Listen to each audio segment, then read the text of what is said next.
Hi అందరికీ నమస్కారం. మనం ఈరోజు కరాచీ హల్వా చేసే విధానం. ఫ్లఫీగా టేస్టీగా ఉండే కరాచీ హల్వా.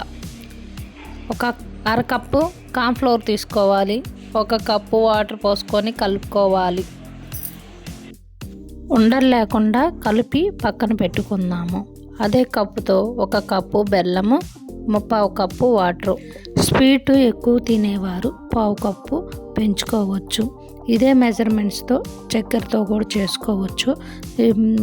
బెల్లం కరిగితే చాలు, పాకం ఏం రావాల్సిన అవసరం లేదు.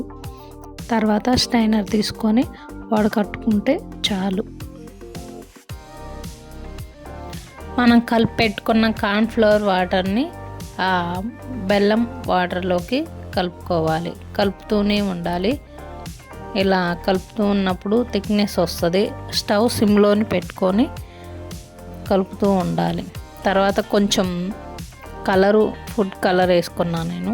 ఇక్కడ 2 స్పూన్ల నెయ్యి వేసుకొని మెల్ట్ అవ్వాలి. అదంతా కలిసే విధంగా కలుపుకుంటూనే ఉండాలి. కుక్ అవుతుంది. స్టవ్ సిమ్లోనే ఉంచుకోవాలి. తర్వాత విలాచి వేసుకోవాలి. కుక్ అవ్వడానికి కొంచెం టైం పడుతుంది.